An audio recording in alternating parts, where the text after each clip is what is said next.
তো বিসি নিয়োগ হইল 10 জন বিএনপির, 3 জন জামাতের হইল। তারপরে ধরেন আরো এরকম জামাতের যদি বিসি না হয় প্রবিসিটা জামাতের হইল, অ্যাডমিনটা কে নিবে এটা নিয়ে কাড়াকাড়ি হইল। তো এগুলো আমার চোখের সামনে করছে। কারণ হচ্ছে গত 1 বছরে আমাদের দেখা মতে আসলে আওয়ামী লীগ ছিল না, সাংবাদিক হিসেবে আওয়ামী লীগ ছিল না, ছিল বিএনপি জামাতের লোকরা। রাজনৈতিক দলগুলো আসলে চাইলে, আমি যেটা বললাম, এই সরকারের আমলে অনেকগুলো জিনিস ফ্যাসিলিটেট করতে পারতো, এই সরকারকে আমাদেরকে ফ্যাসিলিটেট করতে পারে, আমাদের জন্য সহজ করতে পারতো আমাদের গভর্নেন্সটা, সেটাও হয়তো হয় না, আমাদের দুর্ভাগ্য। মানে মোটা দাগে এই হচ্ছে বাংলাদেশের বর্তমান পরিস্থিতি। রাজনৈতিক বদলের চিন্তা যখন আমরা করি, তো সেইখানে আসলে এই পরিবর্তন কি আদৌ সম্ভব? এতদিন পর্যন্ত আমরা শুনতাম যে বিএনপি এবং আওয়ামী লীগ এক ধানের কি এক সাপের 2 বিষ। এখন তো 20-এর মধ্যে 3 নাম্বারটাও আছে জামাত ইসলাম। আমি বরাবরই বলি, শুনেন, জামাতের যারা ঊর্ধ্বতন নেতারা আছেন ওনাদের কথাবার্তা বা একদম কেন্দ্রীয় লেভেলের বা জেলা লেভেলের ওনাদের কথাবার্তা আচার আচরণে সবাই সন্তুষ্ট হয়, ভালো। কিন্তু একদম লোয়ার গ্রাউন্ডে সোশ্যাল মিডিয়াতে যারা আছেন, আপনাদের অনেকের কথাবার্তা শুনলে আমি নিজে আশ্চর্য হই, বা আপনাদের কমেন্ট দেখলে আশ্চর্য হই যে মানে কোন লেভেলের গালিবাজ আপনারা আছেন ভাই। বিশ্বাস করেন, আমার অনেকে গালি দেন ইনবক্স, আমি আশ্চর্য হই, প্রোফাইল গোটা দেখি জামাতের সমর্থক। তো আওয়ামী লীগ কি গালি দেয় না? দেয়। বিএনপি গালি দেয় না? কথা কথা দেয়। আপনাদের কাছ থেকে তো মানুষ বেটার ডিজার্ভ করে। আমি এই কথাটা আপনাদেরকে নসিহতের জন্য বললাম, কারণ আপনি যখন একটা গালি দিচ্ছেন, অনেক মানুষ আছে আপনার প্রোফাইল ভিজিট করে যায়, দেখে ওরে এই লোক জামাতের, তাহলে শফিক সাহেবের কথার ওজন কি? আর বাস্তব একটা কর্মীর তো আসলে এরা তো ভাঁজ ধরে রয়েছে। জামাতের জন্য এই কথাগুলো সচেতনতার জন্য বললাম। তো মাহফুজ আলমের এই বক্তব্যটা অনেকে মনে করছেন জামাতকে বাটে ফেলার জন্য তিনি এই শব্দগুলো ব্যবহার করছেন, কিন্তু আমি এটা মনে করতেছি না। আমি কেন মনে করতেছি না সেটা বলি। মাহফুজদের মেয়াদ কিন্তু শেষ হয়ে আসছে, আর 2 মাস আছে। তো তার উপদেষ্টা পদ নিয়েও তিনি নাকি অনেকটা সন্দিহান আছেন, আগামী 2-3 মাসে এই মেয়াদটা থাকে কিনা, অথবা তার এখন যে পাওয়ারটা যেটা তিনি অ্যাপ্লাই করার আসিল এটা তিনি পারতেছেন কিনা, পারতেছেন না মেবি। আসিফের তুলনায় তিনি অনেকটা কোণঠাসা। তো ক্ষমতা থেকে যাওয়ার পর স্বাভাবিকভাবে প্রশ্ন আসবে, এই যে ছাত্র প্রতিনিধিরা তারা কি করছে, এই সরকার বা ডক্টর আসিফ নজরুলরা, তারা যদি ভাইবা থাকেন যে আমরা এখন আছি, আমরা পরবর্তী সময় কি বলা হয় যে ধরেন ছাড়পত্র পেয়ে যাব বা সেফ এক্সিটের বিষয়টা না, যে এই যে জবাবদিহিতা, আপনি যে ক্ষমতা ছিলেন, আপনি যে একটা দায়িত্বে ছিলেন, আপনি বলতেছেন ভাই আমি করছি, কিন্তু মানুষ বলতে হবে আপনি করছেন কিনা। এরকম নানান দায়বদ্ধতা তাদের উপর কিন্তু আসবে।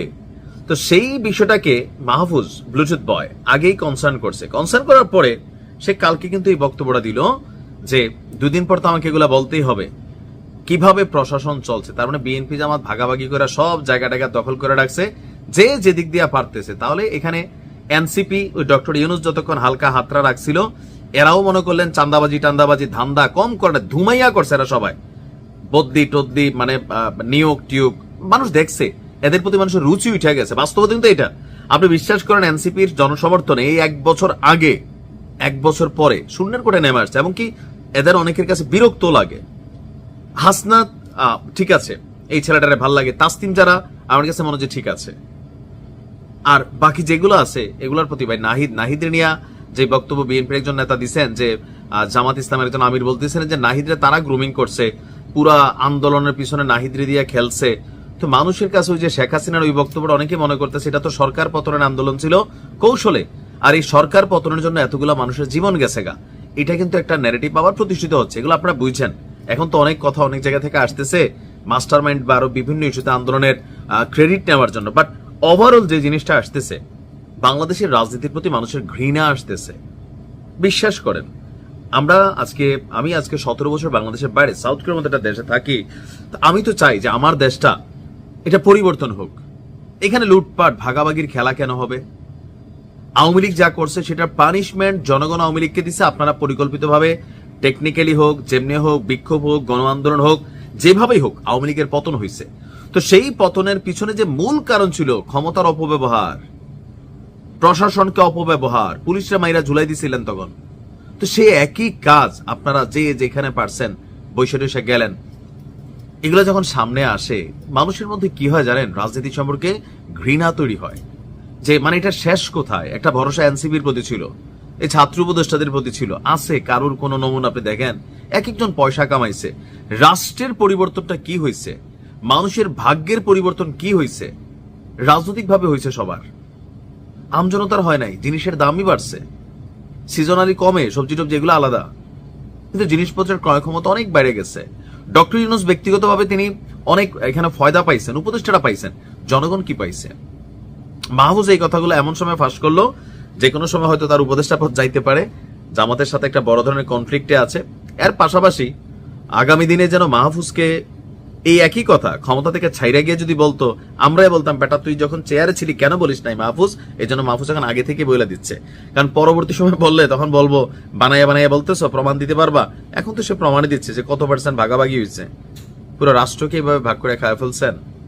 তবে ওনার এই বক্তব্যে আমার মনে হয় যে জামাত সম্পর্কে মানুষের একটা নেগেটিভ ইফেক্ট পড়বে, নেগেটিভ। কারণ বিএনপি সম্পর্কে মানুষ একটা মনেই করে, আবার আপনারাও প্রতিনিয়ত বলছেন, এখন দেখা গেছে আপনারাও জায়গায় জায়গায় বসে বসে খাইছেন।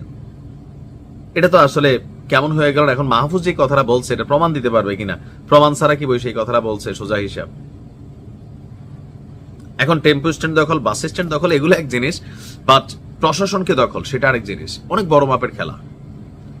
আমার কাছে মনে হয় যে আসলে এই রাষ্ট্রটার রাজনীতিবিদ যারা আছে, দলগুলো আমরা যারা আছি, যে যত ভাই ইসলাম মুখে হিন্দু ভালোবাসা, দেশপ্রেম, দেশনীতি, মুক্তিযুদ্ধ, এই সে সব চেতনা ব্যবসায়ী, এক একজন চেতনা ব্যবসা ঠেলিয়া, আর আমরা যারা আছি আমরা রাষ্ট্রটার চিন্তা কারোর মাথায় নাই। থাকলো তো একটা ভিন্ন বাংলাদেশ গড়ার নতুন যাত্রা, নতুন ইতিহাস তৈরির সুযোগ ছিল, সেটা কেন হলো না? এই দায়ভার কার? বিএনপি কে এড়াতে পারবে, জামাত কে এড়াতে পারবে, বা আওয়ামী লীগ কে এড়াতে পারবে? আমরা কই যাবো আসলে? আমরা তো একই। আল্লাহ এই রাষ্ট্রটাকে হেফাজত করুক। ভালো থাকুন।